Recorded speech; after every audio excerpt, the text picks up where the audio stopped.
All of his co-workers were gone. What could it mean? Stanley decided to go to the meeting room. Perhaps he had simply missed a memo. No matter how hard Stanley looked, he couldn't find a trace of his co-workers.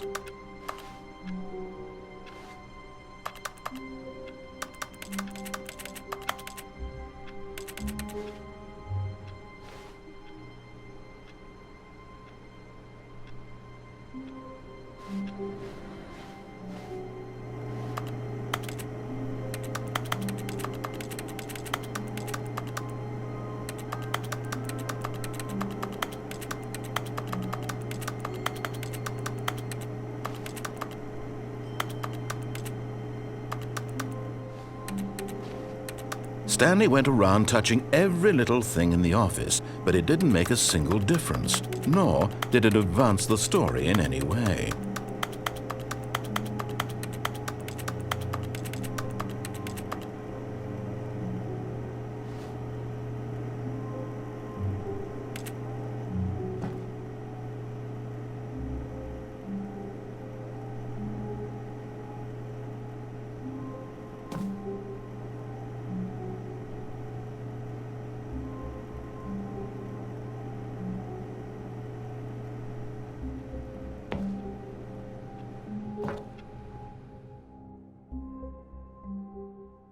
At first, Stanley assumed he'd broken the map, until he heard this narration and realized it was part of the game's design all along.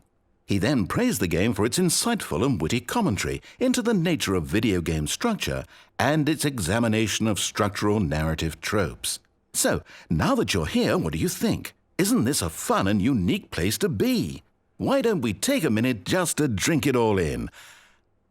Okay, I'm over it now. What do you think? Are you sick of this gag yet?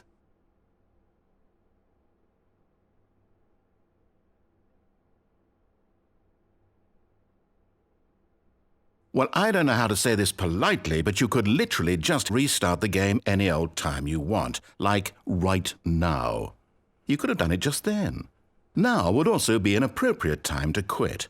Any of these points and so many, many more, all of them are appropriate. I'm enjoying what seems to be an internal conflict going on where you are literally unable to act on your own desires to restart the game. So, just to push the envelope, I'm going to try and make this as miserable as possible and see how long you can maintain. There once was a man named Stanley, who people considered so manly.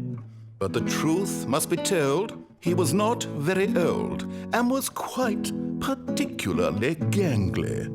What Stanley liked most was buttons. He pushed them like some kind of glutton. He did it all day in a meaningful way, but his brain had long ceased to function. Which is why he is in this parable and lives an existence quite terrible. And if you are not strong and keep playing along, you too will become quite unbearable. Yes. You too will become quite unbearable.